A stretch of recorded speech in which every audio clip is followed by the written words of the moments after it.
Good luck with that.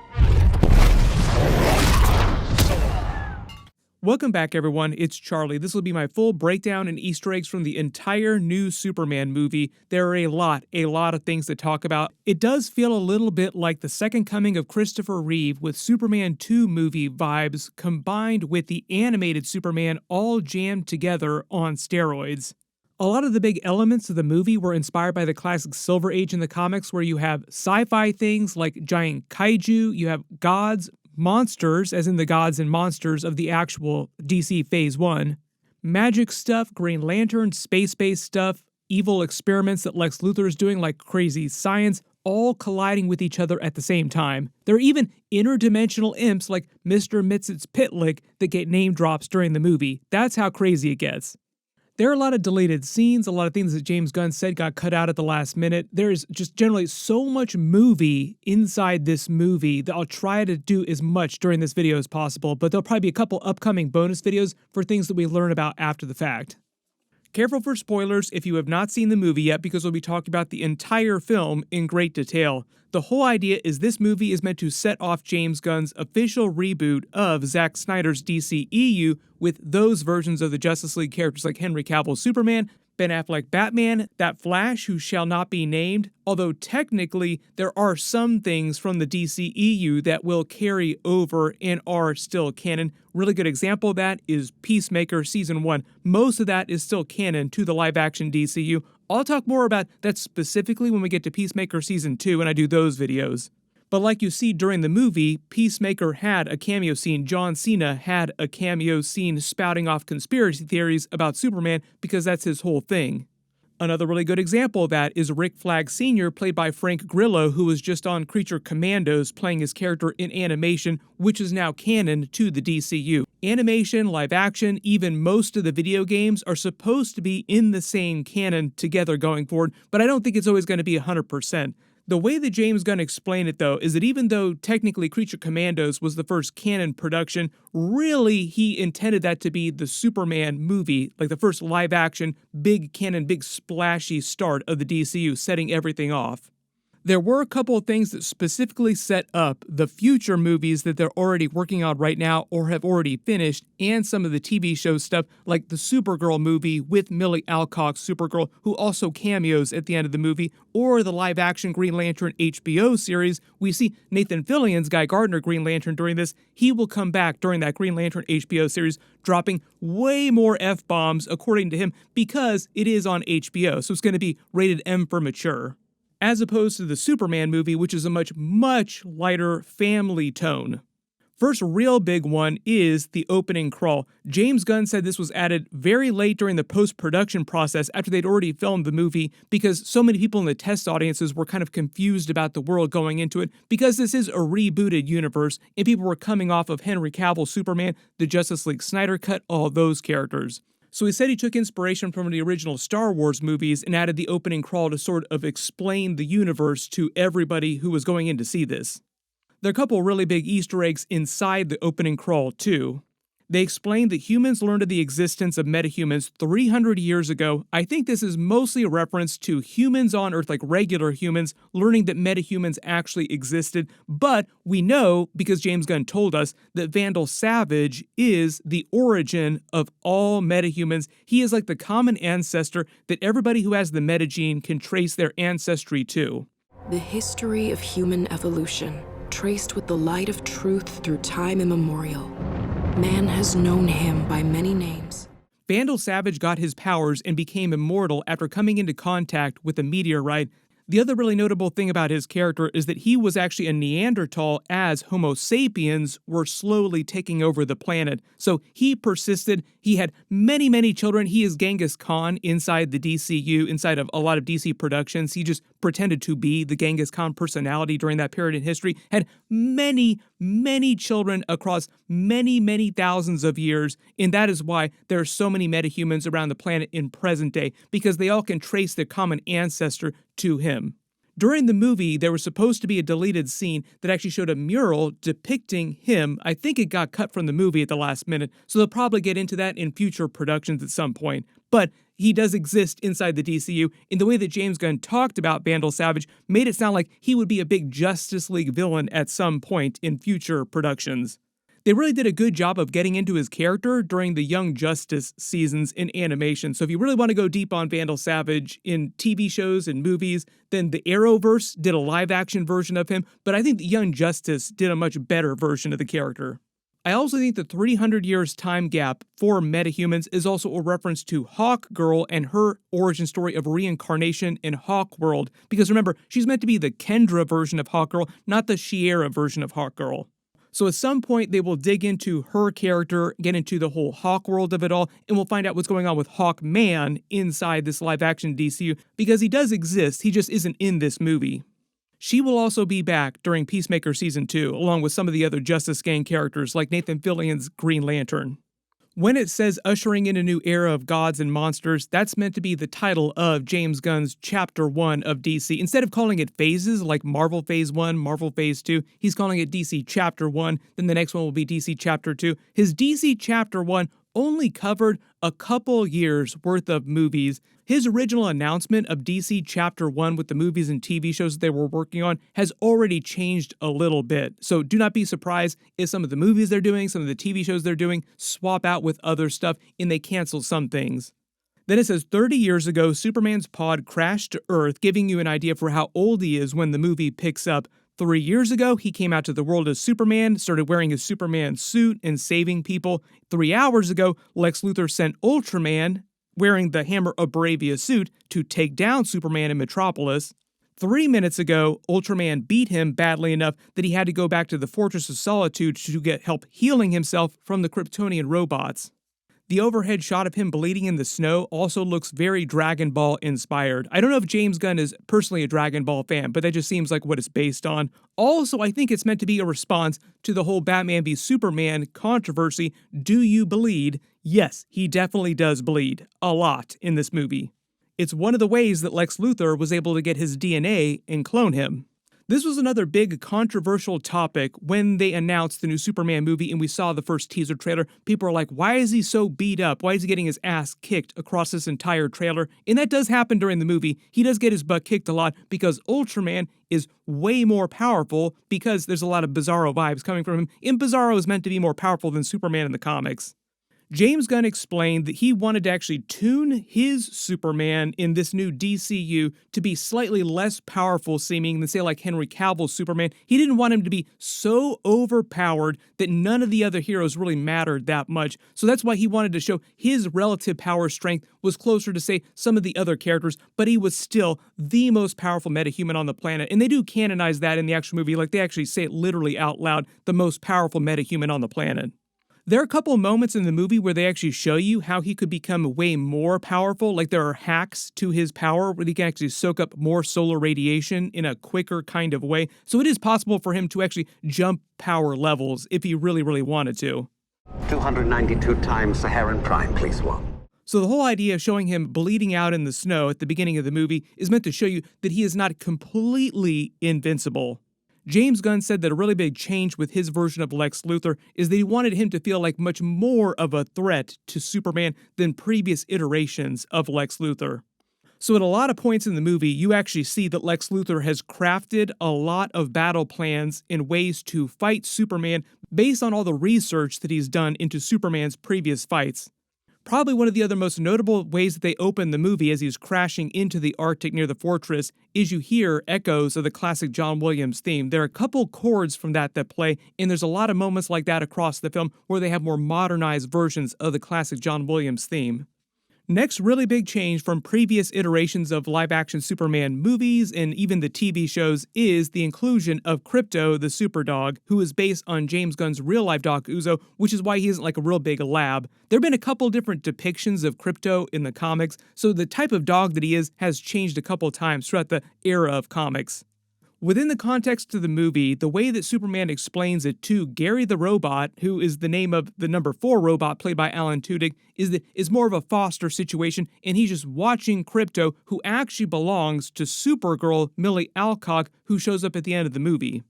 During the movie, Krypto is meant to be a very misbehaved dog like you see in real life, but he also just has crazy superpowers. He's a core part of the movie too, and ultimately his arc in the film is showing how he and Superman actually do really care about each other. Like, Superman loves the dog and hates it at the same time, and Krypto also, even though he's very misbehaved, loves Superman and helps him later.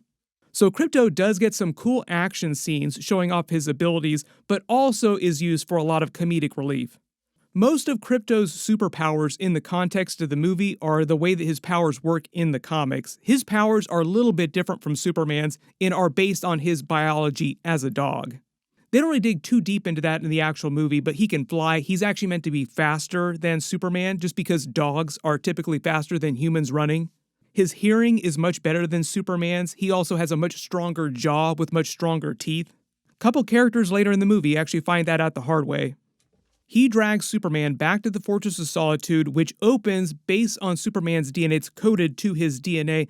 The interesting thing about this version of the Fortress of Solitude is they said it was actually more inspired by Avatar: The Way of Water, in the way that water would splash up on the shore. So it almost looks like the crystals splash up out of the ground.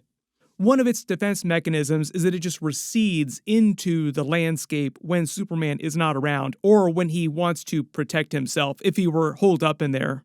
There's a lot that we can say about his costume too. You could do like a whole video just about his costume, and I actually think that I did that when they first revealed it, but he is wearing the trunks on the outside, which is another huge change. It'd be very controversial. You either love the trunks or you hate the trunks. His suit and his symbol are an amalgam of Easter eggs from across all the different eras of Superman in movies, TV shows, and comics.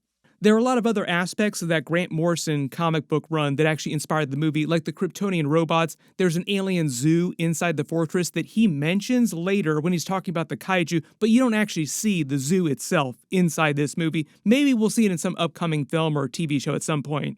As a sun eater, I found it wandering in orbit near Jupiter. Poor thing would have starved. If it wasn't clear, though, his suit was meant to be made by his mother, like it was human-made, which is why you see so many creases, so many lines, instead of, say, like Henry Cavill's Superman suit in the Zack Snyder universe that was made by Kryptonians. When Krypto drags him into the fortress, you actually see the Kryptonian robots, like I said, inspired by All-Star Superman's version of the Superman robots. I did think it was funny that Superman himself calls the Superman robots Superman robots. When they drag him in, they start replaying the message that Jor-El and Lara put inside his pod when they sent him to Earth, and we find that Bradley Cooper, longtime James Gunn collaborator, Rocket Raccoon inside the Guardians of the Galaxy universe, is playing his live-action Jor-El. He did say that he would return as Jor-El if he ever uses him in future productions too. So like, this is just the beginning of Bradley Cooper in the DCU. One of the biggest plot twists in the movie is Lex Luthor getting his hands on this Kryptonian message and using it against Superman to make it seem like he's here to actually conquer and rule over humans. We will get into that in a second. There were a lot of you that were asking if Lex Luthor's version of the message, the more complete version, was totally true about him ruling over humans. Yes and no. But the idea is that Superman has been watching this message over and over, or his half of the message that is working to comfort himself. He actually said it served as the whole basis for why he became Superman and started acting this way around the world, helping people in the first place, because he felt like his parents sent him to Earth to actually make it a better place and help everyone. One of the big twists later in the movie, though, is that Pa Kent tells him even if the message told him to conquer Earth, like the real message, the full version of the message, it doesn't matter. It's all about the choices that he makes and what he decides to do that informs who he's going to be as a person. Whatever the message was supposed to mean doesn't actually matter. So that's why at the end of the movie, to comfort himself, the messages that he watches are actually the old home movies from the Kent farm with those human parents of his. There are a couple big cameos when it comes to the actual Kryptonian robots too. So obviously, like I said, Alan Tudyk plays Gary the robot. He actually names himself later in the movie. Like he asks Superman, "Will you please give me a name, sir?" He's number 4, but then he names himself Gary, and in the end credits, the movie actually credits him as Gary the robot. When he looks at the female robot and she blushes like, "Oh, he looked at me," that's actually Pom Klementieff, who plays Mantis in the Guardians of the Galaxy movies in a brief cameo scene. And then Michael Rooker actually plays one of the other Kryptonian robots when they start doing the digital readout about all of his broken bones and put him in the chair ready to heal him. There were many longtime Marvel actors that had worked with James Gunn before that cameoed in the movie, and a lot of collaborators that worked behind the scenes that had worked on previous Marvel movies and other James Gunn movies like The Suicide Squad too. James Gunn's one of those filmmakers that tends to reuse a lot of his friends across different types of movies. One of the other controversial points in a lot of the previous trailers was when we saw Superman screaming after they actually give him a dose of concentrated solar radiation using the special Kryptonian magnifying glass. This is also a quick hack to actually power up Superman way faster than normal, aside from just flying right through the sun, which he actually did during All-Star Superman. Basically juicing Superman's power levels way up and healing him way faster. The whole reason why he's screaming, and they actually do a better job of this in the final sound mix that they did not do in the trailer, is you can hear these bones snapping while he's actually being dosed with the extra sun. So the whole idea is that his bones are knitting, and that's painful to him, because Superman does experience pain just like everybody else. It's just that it takes way more force to actually hurt him. So he's not screaming because the sunlight is hurting him, he's screaming because his bones are knitting. This is why literally right after this, he just hops off the chair and he seems like he's good as new, like, oh, back to the fray. Then they have that funny scene of Krypto having destroyed the fortress. You get a couple looks around the fortress, not the entire, like there are a couple doors that are closed that we don't travel through. But they set it the whole joke for later when Krypto is at the fortress, when Lex Luthor, the engineer, and Ultraman and his girlfriend Miss Tessmacher break in. What the hey, dude? I thought you destroyed the whole Superman robots. I thought I told you to keep an eye on him. He then flies back to Metropolis and finishes his fight with the Hammer of Baravia, losing again, kind of. There are many Easter eggs here in all the other Metropolis scenes, but also in the Hammer of Baravia suit itself too. It's basically just a glorified cosplay suit that Ultraman is wearing, who is a clone of Superman, a dumber clone who will probably turn into Bizarro at some point in the future. This is why all of his powers are the exact same as Superman's. You notice, though, that his suit is actually inspired by the Nuclear Man from Superman 4, The Quest for Peace, Christopher Reeve movie. In that movie, the Nuclear Man was also a genetic clone of Superman combined with Lex Luthor's DNA, which basically what this version of Lex Luthor does in this movie. Not exactly the same. Like, he says that Ultraman is an imperfect clone. He didn't actually say that he used his own DNA to make Ultraman, though. Like, it just makes it sound like it's just Superman's DNA. But all across the Metropolis scenes, there are a couple big Metropolis scenes, like the street level and up through the sky too. You notice the street signs are all named after big comic book creators like Jim Lee, a lot of other classic comic book creators who worked on Superman. He actually had a bunch of them to the set while they were filming, and all these Metropolis scenes were actually filmed in Cleveland. Some of you actually who watch my videos said that you live in Cleveland and actually watch them actually filming a lot of this stuff. You notice at the office that the Hammer of Baravia fires his heat vision into is the Chaco's office. That's a big Martian Manhunter Easter egg. Makes me feel like Martian Manhunter will be in some of the future movies at some point too. Like, why would you do Chaco's if you weren't going to do Martian Manhunter? They also make it seem like the actual building that office is in is also the Lord Tech building. Maxwell Lord is played by Sean Gunn, James Gunn's brother, who gets a couple scenes in this movie, but he's a bigger character during Peacemaker Season 2 and probably show up in some other future things as well too. Within the context of this movie, Maxwell Lord is a bit of a Justice League International Easter egg, and he is funding the Justice Gang, as they call themselves, who actually own the Hall of Justice, like it's being built during the course of this movie, meaning that it will eventually be the headquarters of the Justice League at some point. But the Justice Gang will transition to the Justice League at some point. That is why their base was at the Hall of Justice. Like, oh yeah, at some point they're just going to change the name. That's another big gag across the entire movie with Guy Gardner, Green Lantern, wanting to call them the Justice Gang, but Kendra, all the other characters, not really caring about, like, no, that's not our name. We're not going to use that. It's a stupid name. My assumption is they won't actually turn them into the Justice League for real until we get Batman Brave and the Bold and we get the Wonder Woman movie or whichever new version of the Wonder Woman movie, whatever that's going to look like at some point. No idea when those are going to release. We will see. James Gunn said that he's working on the Batman Brave and the Bold script right now, but that could happen anytime in the next 3 to 4 years. Who knows? When Superman goes back to Metropolis to finish the fight with the Hammer of Baravia, the engineer tried to follow him so that Lex Luthor could find where the Fortress of Solitude was because he's been trying to find a way to break in. He knows of its existence and he's looking for ways to kill Superman and figures that he can find one inside the fortress. So he's just looking for something that will help him kill Superman and happens to find the message. The engineer is from the Authority comics. They were going to do an Authority movie at some point, but James Gunn made it sound like they've actually canceled that just because they felt like they couldn't do a better job than what The Boys is doing right now, because the Authority is also a very cynical take on superheroes in the way that The Boys is a very cynical take on superheroes. Because today, a new age of superheroes begins. The engineer is alive at the end of the movie. She will come back in future things. The Authority team will probably show up in some future production, but I'm not going to hold my breath for an Authority movie now. It just seems like it's been canceled. As you see in the movie, her powers are basically nanotechnology. She can control machines, she can change her body into anything. She can even survive in the vacuum of space, and she can even hack Kryptonian alien computers. Inside Lex's control room, while he's orchestrating the Hammer of Baravia fight scene, we meet the new version of Miss Tessmacher. Probably one of the big twists of the movie is that Jimmy Olsen basically gives them what they need to take Lex Luthor down because Miss Tessmacher gets pissed at Lex. Turns out that she's still in love with Jimmy Olsen, used to be in a relationship with him at some point. They make her seem a little bit crazier than the classic version of Miss Tessmacher during the Christopher Reeve movies. We only get a little bit of background info on this new version of Miss Tessmacher, like she was in a relationship with Jimmy at some point. He is like a real ladies' man, apparently, and her nickname on Jimmy's phone is Mutant Toes, not because she actually has mutant toes like they're mutated toes, but because her toes just look really weird. She's basically Lex Luthor's girlfriend during the events of this movie. One of the smartest men on the planet taken down by a whole bunch of selfies, which actually isn't too far off in real life. There have been a lot of very powerful people that have been taken down by very, very bad social media posts.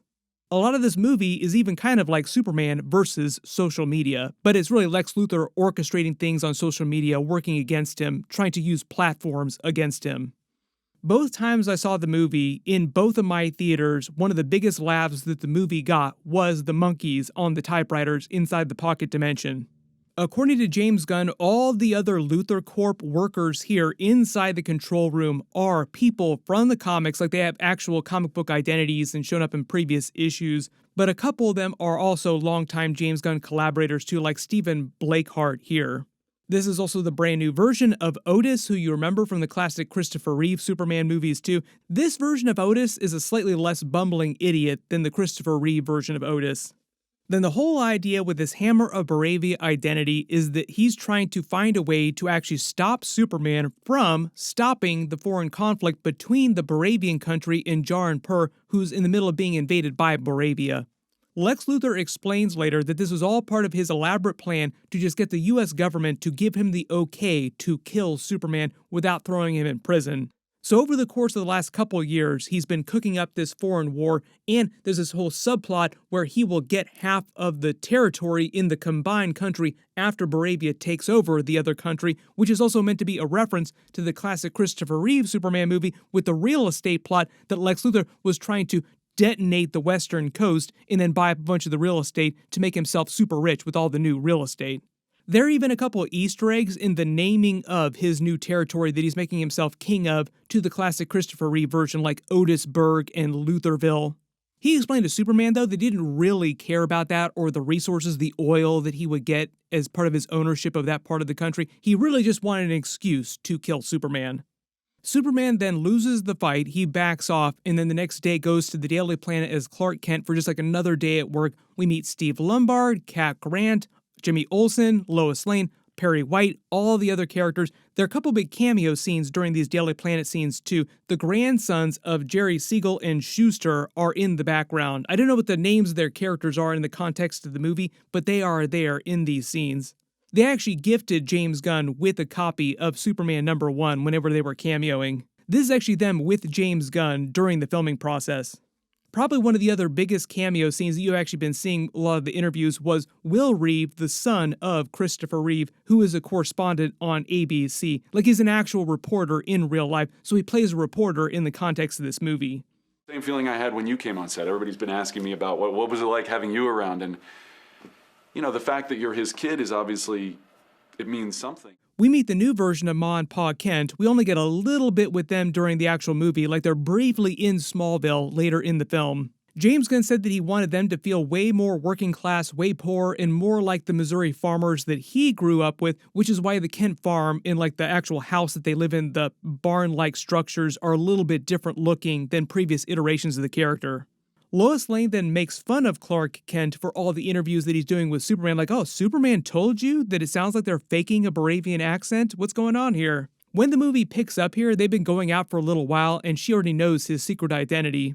But I think the idea is that up to this point, Clark Kent has been doing most of the interviews with Superman, and at the end of the film, he says, hey, Miss Lane, how about we go do a debriefing? And they obviously go off and start kissing, but I think the other idea is it's meant to show you after the events of this movie that Lois Lane will start doing most of, if not all, the interviews with Superman, not Clark Kent.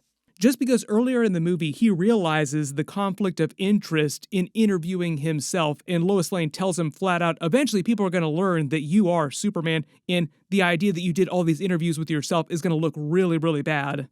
They don't quite address it in the movie, but she actually gave him the name Superman. Like, Superman didn't name himself Superman. Lois Lane started calling him Superman, and the name just stuck, like he enjoyed the name. One of the other most notable costume changes or deep cuts from the comics are his glasses as Clark Kent, which later they canonize as the Hypno glasses from the classic Superman comics, or at least according to Nathan Fillion's Guy Gardner Green Lantern, he is wearing Hypno glasses. But that could just be him thinking that they're Hypno glasses. That doesn't mean that they're actually Hypno glasses. James Gunn kind of made it sound, though, like they were the actual real Hypno glasses.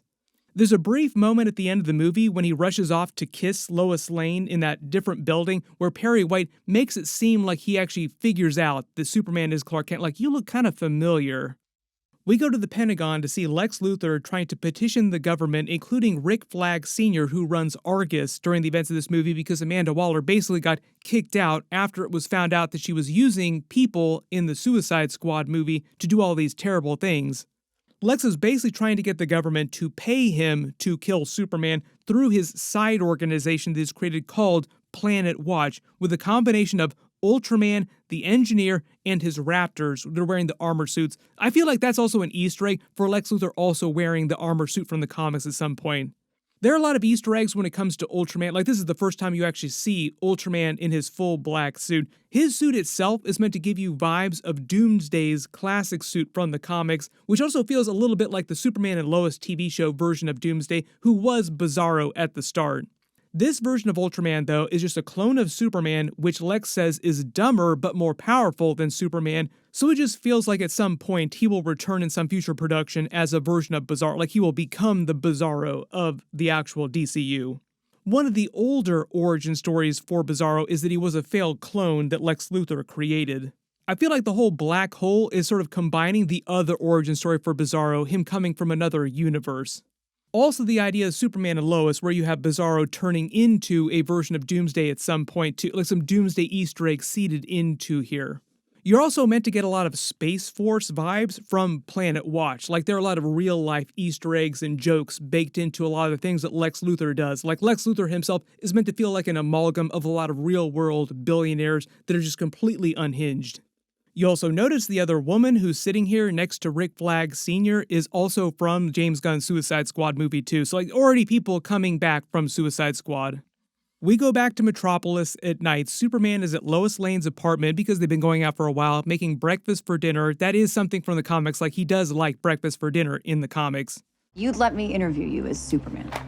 Sure. They use this interview scene between the two of them to do a lot of exposition and set up a lot of world building for how the relationship works and some of his backstory and how he initially came to Earth and was found by the Kents. James Gunn also said that this whole interview scene was their audition scene from the movie, and it was their chemistry test as well, because one of the biggest things when he cast these versions of the actors is that he wanted to make sure that the Clois, and he used the term Clois, which is a Smallville term because a lot of Smallville vibes are baked into the movie. Even Michael Rosenbaum had a brief voiceover cameo scene too in the background. You didn't see his face on screen, but you actually heard his voice in the background. But at least in the speech, it's just meant to give you an idea for why Superman does what he does, why he believes what he believes, and how Lois Lane is a counterbalance to that. Like, she's more of a pragmatist to his optimism. Lex Luthor then uses Ultraman with Superman's DNA to break into the fortress. Notice that the Engineer doesn't know how he does that, so the Engineer isn't aware that Ultraman is a Superman clone. They break in, we get our first action scene with Krypto attacking the engineer, kind of showing how powerful he is, and she's able to break into the Kryptonian computer and steal the message. So when she says she can recover the broken half of the message, and they air it on social media and all over the news, and it makes it sound like Superman is really here, like Jor-El told him to conquer Earth, they're all weak, and that he should rule over them.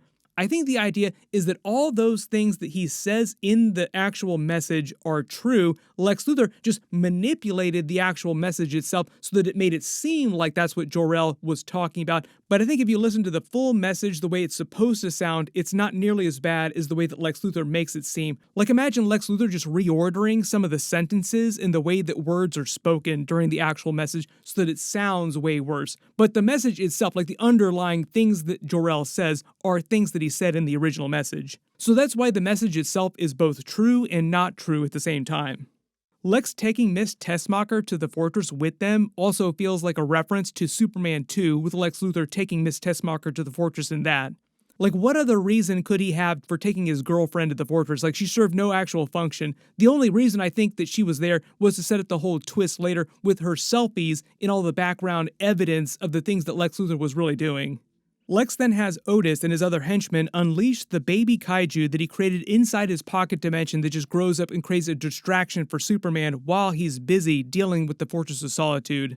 Vincenzo also feels like a Ricardo Vincenzo comic book artist reference. He is a Superman comic book artist. Then they use the kaiju fight the next day to show you a couple extra Superman's powers, like he uses his frost breath to save the real dog, and then the Justice Gang also comes in. They give them their big introduction too, with Nathalians, Guy Gardner, Green Lantern, the Kendra version of Hawk Girl, and Mr. Terrific with his T-Spheres. Superman gets real bummed out when they wind up killing the kaiju instead of trying to euthanize it or save it in a zoo. That's a reference to the alien zoo that he keeps inside the fortress. Lex then airs Superman's message across social media, making everybody hate him, with Michael Ian Black, another big cameo scene, who plays the news anchor. I don't know if the jokes about the secret harem are a reference to anything in real life. You can let me know in the comments if you think it is. Some of the jokes are references to things that actually happen in real life, like greatly heightened versions of things that actually happen in real life. This is also where we get our Peacemaker cameo scene too, because his whole thing is spouting off conspiracy theories, so of course he would be talking about this new conspiracy theory about Superman. When the camera is panning around the kaiju fight here too, and you're looking up at the buildings, you actually see some advertisements for Big Belly Burger, a lot of other references too.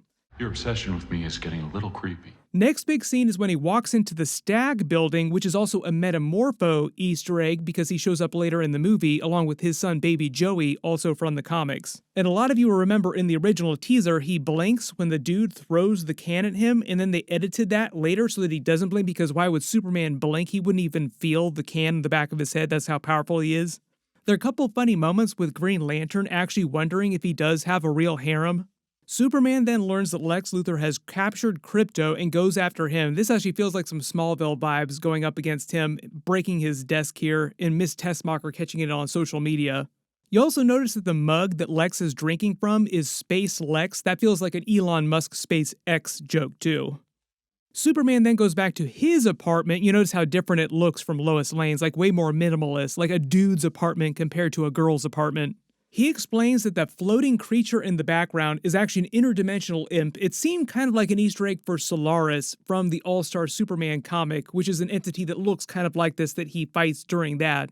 We actually see Guy Gardner's Green Lantern, the Justice Gang, dealing with it, but the way he talks about it, he calls it an interdimensional imp, so that makes me feel like it might have something to do with Mr. Mitz's Pitlick, because we're talking about Superman here, and he already canonized Bat-Mite, which is another interdimensional imp that stands Batman to the Peacemaker series, which is also canon. So it just feels like this is the closest we've gotten to actual Mr. Mitz's Pitlick in the big live-action movies. There have been a couple versions across the animated series and the Arrowverse as well, too.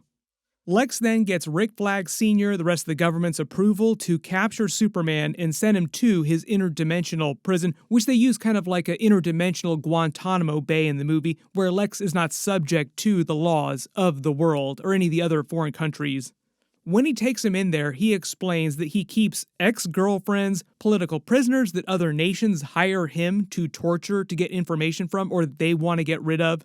It's where he does all his crazy science experiments, like he created the baby kaiju there, he also cloned Superman there, and he's experimenting on Krypto the super dog when Superman shows up there. Also has all the monkeys on the typewriters. Like I said, got one of the biggest labs in both the theaters I was in when I saw this.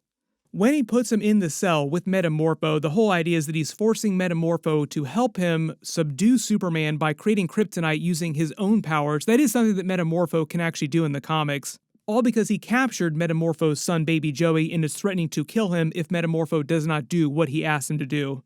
He's played by Anthony Carrigan, who you probably recognize. By the end of the movie, they basically explained that he winds up joining the Justice Gang. So Metamorpho is now going to be part of maybe the Justice League at some point, or at least the Justice Gang right now. I wasn't able to see everybody in all the different cells that he had in there, but if you feel like you spotted some more Easter eggs, just let me know in the comments. There are probably a lot of Easter eggs in the background in those other cells. This really gruesome white person who's also operating the lift here is called Mr. Handsome, and the way that James Gunn explained is that he's just a cloning experiment of Lex Luthor's that he made in a petri dish. That he said that little kids who visited the set were absolutely obsessed with. Like, of all the things in the movie that little kids could really care about, they were most interested in Mr. Handsome.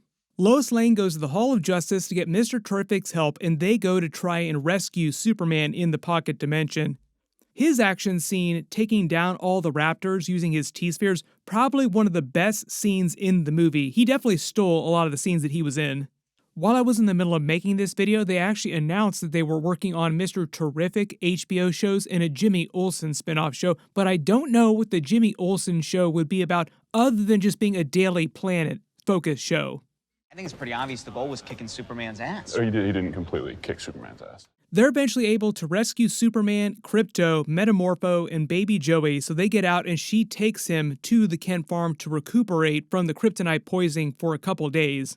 Up to this point, Lois Lane has not been to Smallville yet, so this is her first time meeting Ma and Pa Kent and seeing his childhood bedroom. They set up the Mighty Crabjoys joke because earlier in the movie, they had an argument about what was punk, what was not punk, and he tried to explain that the Mighty Crabjoys was punk and a lot of people liked them, and Lois Lane was just making fun of him for that. But then she sees the Mighty Crabjoys poster in his childhood bedroom and is like, oh, this is why he cared so much about them, because he is a huge fan of the Mighty Crabjoys. Also setting up the payoff at the end of the movie where they play the Mighty Crabjoys song over the end credits. They're a fake band that James Gunn created in a lot of DC projects, like they're in Creature Commandos, they're also featured during Peacemaker Season 2. We'll probably see them show up in other stuff too, but James Gunn just likes putting the Mighty Crabjoys in a bunch of his stuff. Also now canonizing Superman as a big ska fan. Jimmy Olsen then gets all the evidence against Lex Luthor from Miss Tessmacher, and Lois Lane helps him basically construct the actual narrative and find out what's going on so that the Daily Planet reporters can actually out all the really evil things that he's been doing in the background. Lex Luthor, pissed off that Superman escaped, also unleashes the pocket dimension, opening up a rift through Metropolis, ready to kill as many people as are necessary in order to try and find another excuse to kill Superman. And because I forgot to mention this earlier, the fact that his company is called Luthor Corp is also because James Gunn is a huge Smallville fan, and that's what it was called during Smallville. There was a LexCorp Easter egg in the finale because it's LexCorp in the comics, but the reason why James Gunn also said that he named it Luthor Corp in the movies, in addition to the Smallville Easter egg, is just because most people in real life don't name their companies after their first name. They usually use their last names to name companies, like Wayne Enterprises, not Bruce Corp. Superman has the big fight scene against Ultraman and the Engineer inside the Meteors Stadium. The Meteors are from the comics. There are a couple Easter eggs on some of the advertisements around the park too, like Sodercoller, which is a big Green Lantern Guy Gardner Easter egg too. The Engineer's nanobots almost get Superman dead to rights, but he's able to survive, and they have the big Ultraman Superman clone reveal. They eventually battle it out, and Superman traps him so that he gets sucked through the black hole. Like I said, eventually he could return as a version of Bizarro at some point, and they could just explain that he gets messed up enough when he goes through that black hole that he looks more like actual Bizarro. Lex Luthor then winds up getting arrested after the truth is revealed by all the Daily Planet reporters, and Argus helps the government clean up everything that's going on. Mr. Terrific also helps close the rift, which they use for a joke during the post-credit scene too, that they didn't completely fix everything, like Metropolis looks a little bit crooked now. Lex gets sent to Belle Rev prison that we saw during the Suicide Squad movie, both Suicide Squad movies. He will probably escape in short order. Billionaires like that don't stay in jail for long. Metamorpho joins the Justice Gang. I don't know when he's going to come back, just because it feels like it's expensive to actually do his character. It's a combination of CG and practical effects, like an actual suit that Anthony Carrigan wears on set.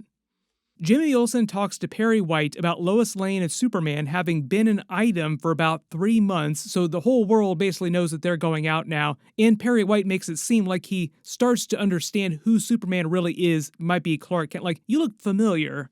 I believe that's the thing in the comics where Perry White eventually does figure out that Superman is Clark Kent and just keeps the secret to himself.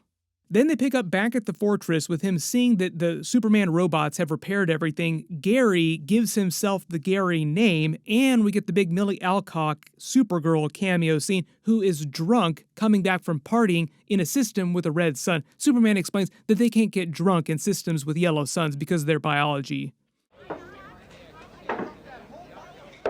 Also explaining that Krypto really is her dog, and they joke about how he's so misbehaved because she's a very bad influence on him. Her being this chaotic wild child college girl and being drunk in systems with red suns is also meant to be a reference to the upcoming Supergirl movie, which is releasing next year. It's like the next big DCU movie. It's based on Supergirl Woman of Tomorrow. During that story, she goes to a system with a red sun and gets drunk at a bar there for her 21st birthday, where the plot of the actual story picks up. Jason Momoa, Aquaman from Zack Snyder's DCEU and Justice League, is coming back as a version of Lobo during that. We will probably get a trailer for that by the end of the year. He then watches all of his home movies of the Kent farm when he was growing up as a way to bookend the message from the beginning that comforted him from his Kryptonian parents, but now it's his Earth parents that are comforting him. They end the credits with that Mighty Crabjoy's ska punk song. Then the mid-credits are him and Krypto on the moon watching the Earth, which is a reference to All-Star Superman, basically the exact same scene. In the actual post-credits are just Mr. Terrific and him noticing that the buildings are a little bit crooked when they healed the rift. So Mr. Terrific gets all pissed off at him, and Superman tries to apologize, like, oh, I can be a jerk sometimes. Sorry for that. Sorry for pointing that out. And they end the movie with a little bit more of the classic John Williams theme. Probably one of the other biggest things, too, is the actual way they do the titles and the symbol, especially at the beginning of the movie, too. It's a little bit like Superman 2, the movie, in the original Christopher Reeve Superman movie, with the way those titles looked. Just in general, the entire movie is a little bit like Superman 2 combined with the animated Superman on steroids. What's happening next, though, in the DCU is that Peacemaker Season 2 will release in August. Some of the Justice Gang characters like Green Lantern, Hawkgirl, Maxwell Lord, obviously John Cena's Peacemaker, the cameo during this, will be back during that. I don't know exactly when the live-action Green Lantern HBO series is going to release, but that'll be Hal Jordan and Jon Stewart, and also Guy Gardner Green Lantern, and some other Green Lanterns too, and probably some of the Owens as well. Most of that series, though, is meant to take place on Earth, not in space. And obviously we have the Millie Alcock Supergirl movie, which was releasing in the summer. James Gunn's talked a little bit about his version of Batman and Matt Reeves' Batman 2 with Robert Pattinson as a separate thing. Like, he's still planning on casting a different version of Batman right now. That could always change. We will see the next couple of years. For now, it just seems like Matt Reeves will do the Batman 2, and then maybe like the year after that, or a couple years after that, we'll finally see Batman Brave and the Bold. I would not expect him to actually cast a version of Batman, if he is going to cast a new version for Batman Brave and the Bold, until after the Batman 2 comes out, though. When it comes to Batman-related stuff, I do think, though, that he plans on doing a World's Finest movie, so he might do that instead of doing a direct Superman 2 sequel, which is a Zack Snyder kind of move. Like, Zack Snyder did the exact same thing. David Corenswet did reveal that he was under contract for a Superman sequel, though, but that sequel could wind up being anything. It could be a World's Finest movie or a direct Superman sequel.